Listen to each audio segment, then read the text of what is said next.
ating striking technique, ang upper punch. Upper punch. Ang upper punch,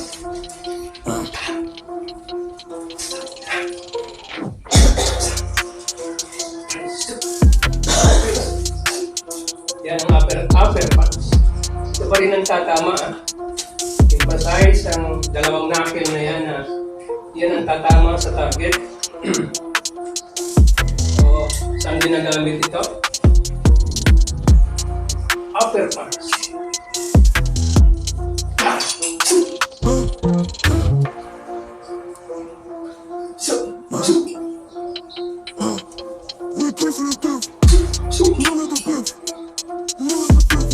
Guys, yan ang upper punch. Okay guys,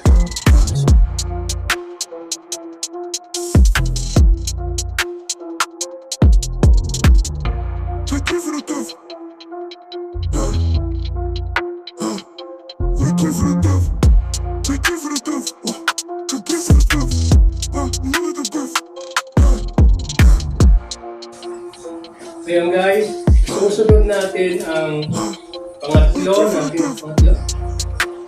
nating striking technique or hammer punch. So, ang hammer punch ay ganito. Hammer.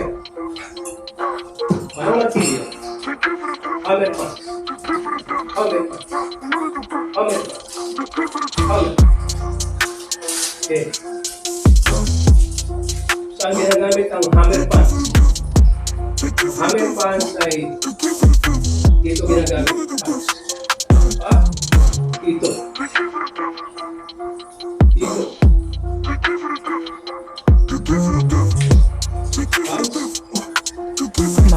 Dito. Dito. Ang area nito. Ito, patatamahin nyo. Yung buto rito. May buto yan dyan. Yan ang gagamitin mo martilyo o hammer punch.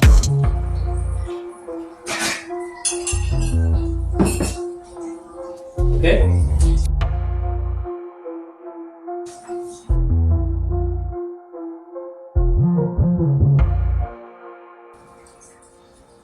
Ngayon guys, isusunod natin ang vertical punch. Ang vertical punch ay ganito. Laging ang katama ay katulad nung sa straight punch, itong dalawang knuckle na malaki. Itong dalawang knuckle na malalaki. So, yan ang dapat tumama.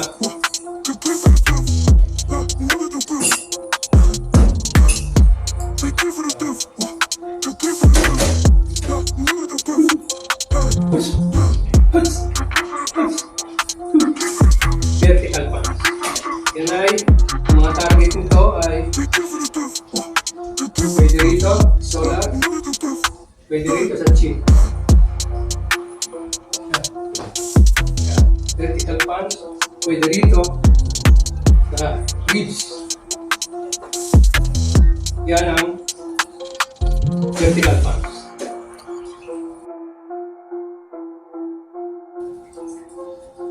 Ngayon guys, isusunod natin ang vertical punch. Ang vertical punch ay ganito. Laging ang katama ay katulad nung sa straight punch, itong dalawang knuckle na malaki. Itong dalawang knuckle na malalaki. So, yan ang dapat tumama.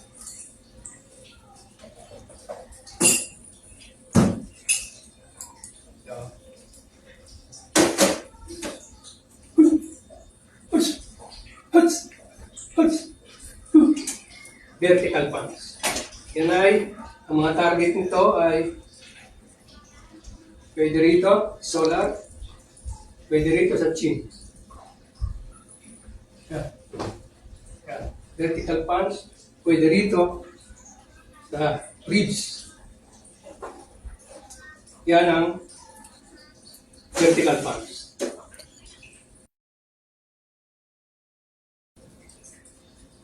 Ngayon guys, isusunod natin ang vertical punch. Ang vertical punch ay ganito. Laging ang tatama ay katulad nung sa straight punch, itong dalawang knuckle na malaki. Itong dalawang knuckle na malalaki. So, yan ang dapat tumama.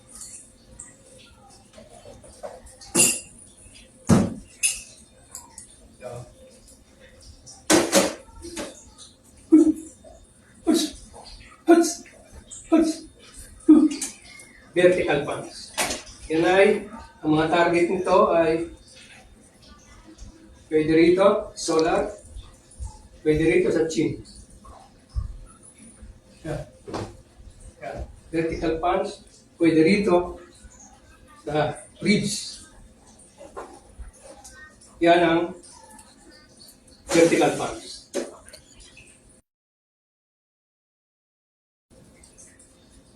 Ngayon guys, isusunod natin ang vertical punch. Ang vertical punch ay ganito. Laging ang tatama ay katulad nung sa straight punch, itong dalawang knuckle na malaki. Itong dalawang knuckle na malalaki. So, yan ang dapat tumama.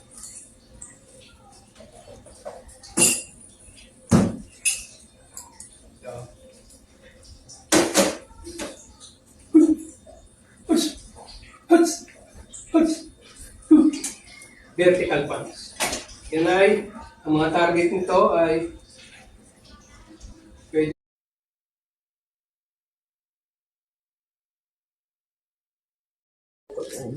Ngayon guys, ang matututunan natin ngayon ay ang mga klase ng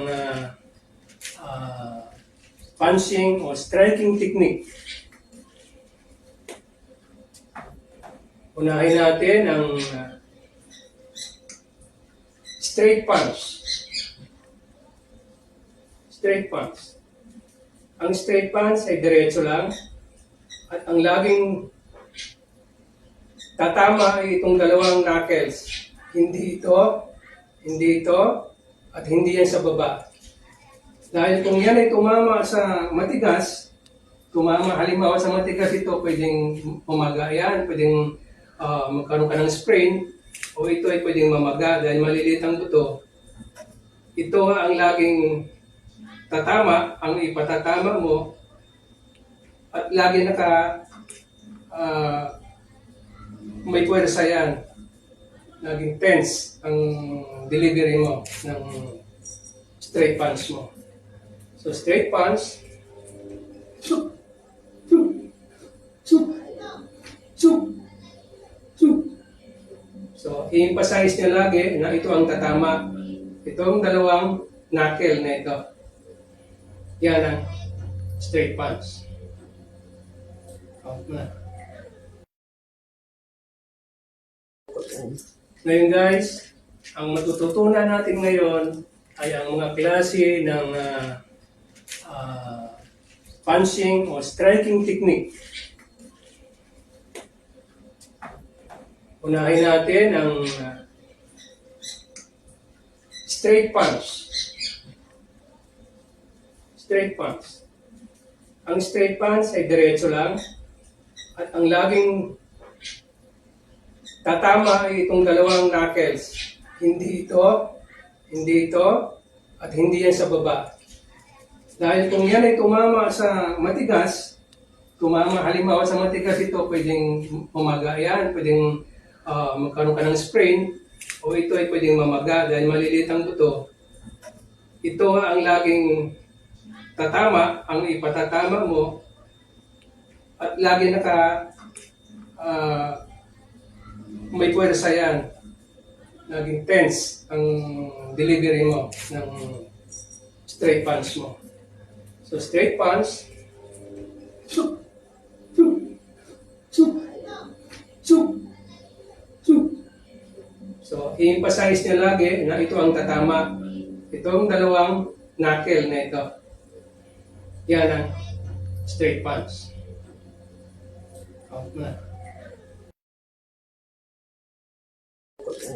Ngayon guys, ang matututunan natin ngayon ay ang mga klase ng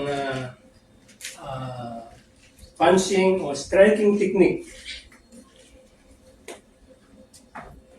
Unahin natin ang straight punch. Straight punch. Ang straight punch ay diretso lang at ang laging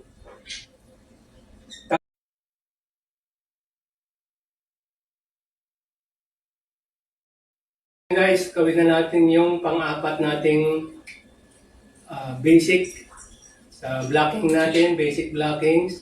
Pang-apat natin ay downward block. Downward block. Downward. Ito mo kunin para may puwersa. Downward. Downward. Ang downward, ginagamit ito pagka inaatake ka ng sipa ng kalaban mo. Halimbawa, sinisipa ka. Natulo ka. Downward. Yan. Downward. Downward. Kanan. Downward.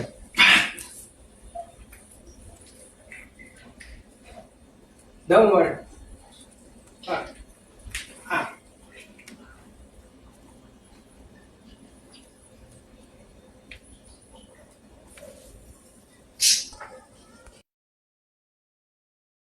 Guys, gawin na natin yung pang-apat nating basic sa blocking natin, basic blockings. Pang-apat natin ay downward block. Downward block. Downward. Ito mo kunin para may puwersa. Downward. Downward. Ang downward, ginagamit ito pagka inaatake ka ng sipa ng kalaban mo.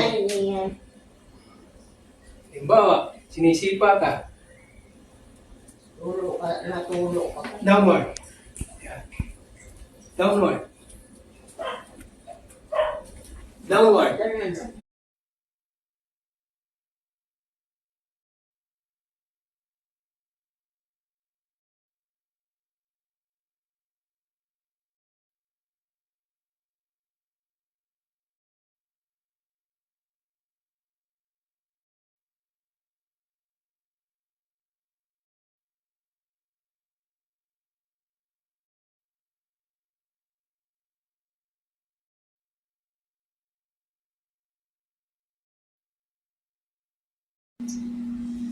Okay guys,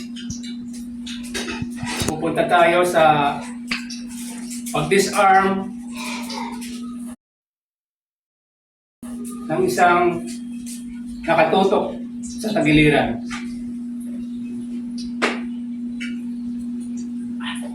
Oh.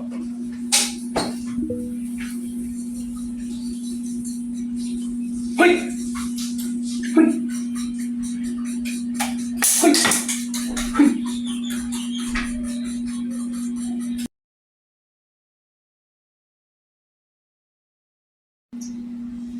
Okay.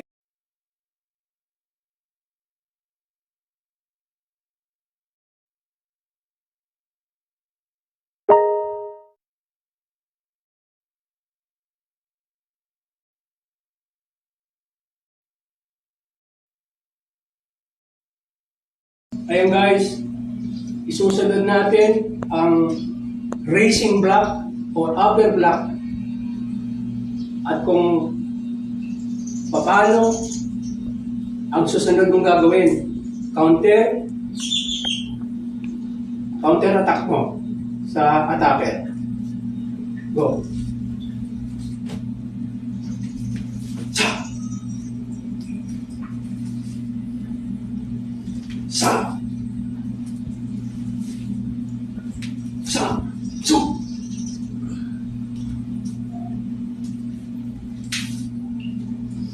Su. Su. Su.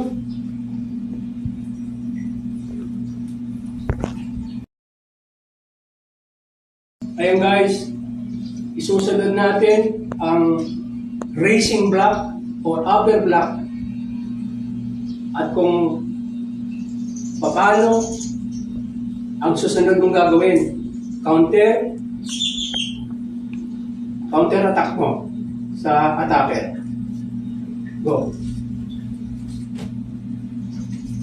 Sa. Sa.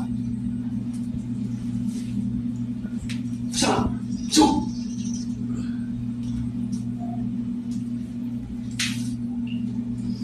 Su. Su. Su.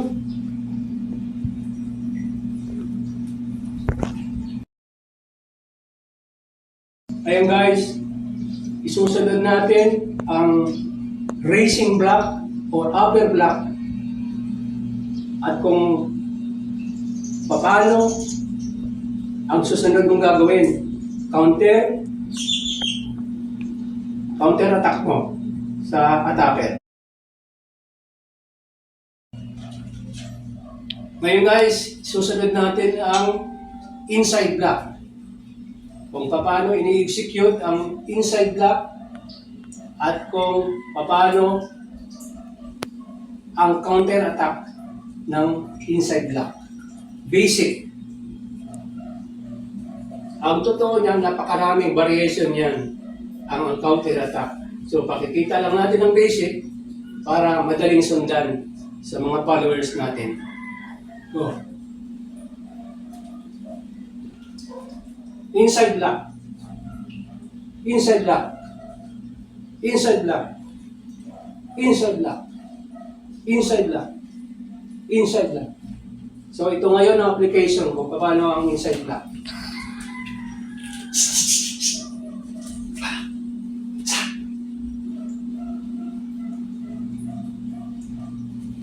Ulit.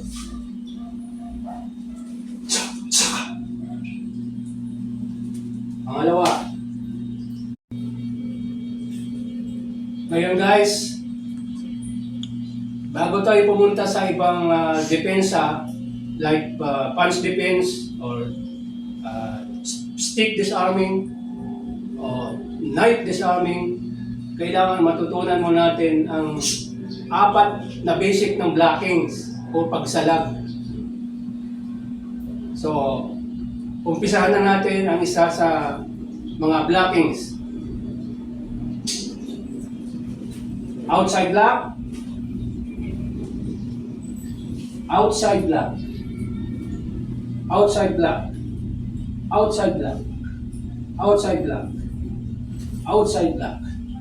So, ito ngayon ang application kung paano ginagamit ang outside block. Sakaling kayo yung atakihin o bigla na lang kayong susuntukin ng iyong kaaway.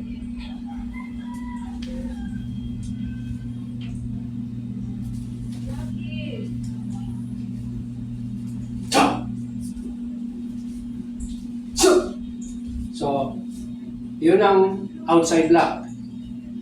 So, ito ngayon ang application kung paano gagamitin o paano ang counter attack pagkatapos mo binlock ng outside block. Go. Sa. Sapa. Sa. Sa.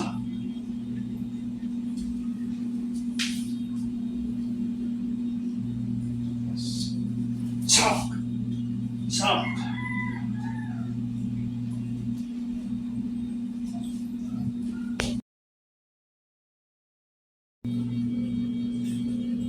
Ngayon guys, bago tayo pumunta sa ibang depensa like punch defense or stick disarming or knife disarming, kailangan matutunan mo natin ang 4 na basic ng blockings o pagsalag.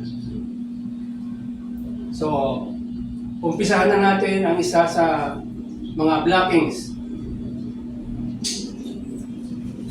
Outside block. Outside block. Outside block. Outside block. Outside block. Outside block. So, ito ngayon ang application kung paano ginagamit ang outside block, sakaling kayo yung atakihin o bigla na lang kayong susuntukin ng iyong kaaway.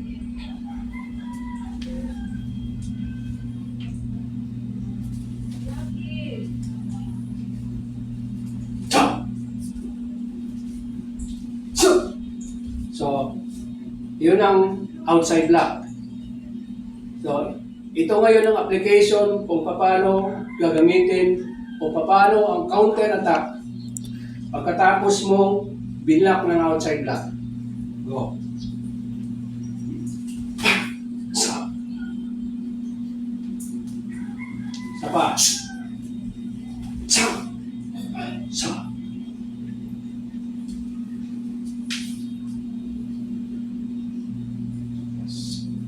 Chop! Chop!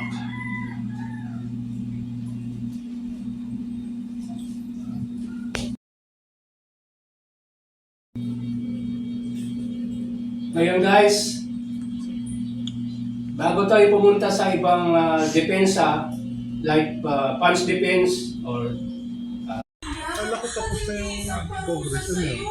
Sa Baguio ngayon. Hindi tayo magka-endorse. nagtanim ako ng ganito Yan. Kahit rin. hanggang ngayon eh. Kaya lang, nag-iisa eh. Kaya kinasalan na to.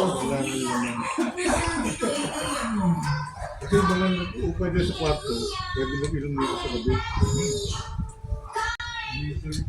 Dati ka rito ka. Ika rito ka diba? Ayun lang, sa tapat lang doon, pasukan. Sa may ningnangan, sa may barbecuehan doon sa likod. Pagtawid lang yung kayo ng ano. Hiningangan, likod mo. Bypass hindi ka dumaan. Bypass hindi ka dumaan. Bypass lang yung dumaan yun. Ngayon na uli ako nakakakit dito. Kala ko tapos na yung Congress yun. Sa Baguio ngayon. Hindi tayo magka-endorse. Nagtanim ako ng ganito. Yan.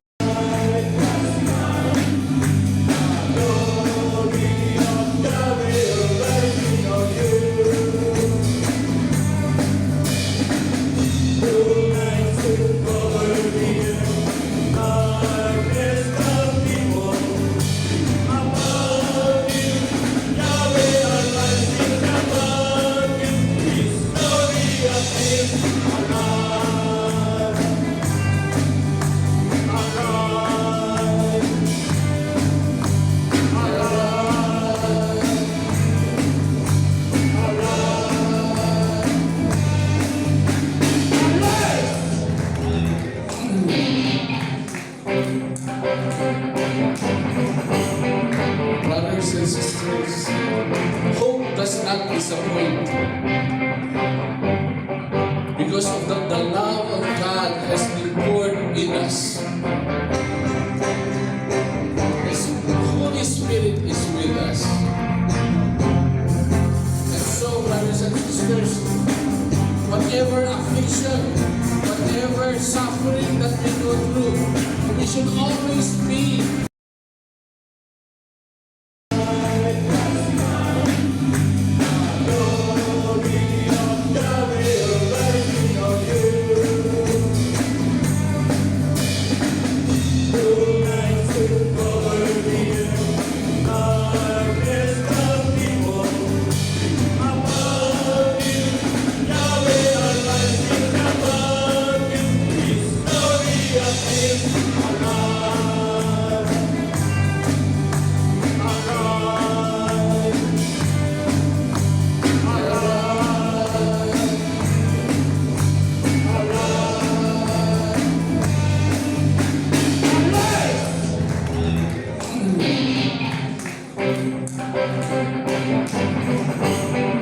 brothers and sisters, hope does not disappoint.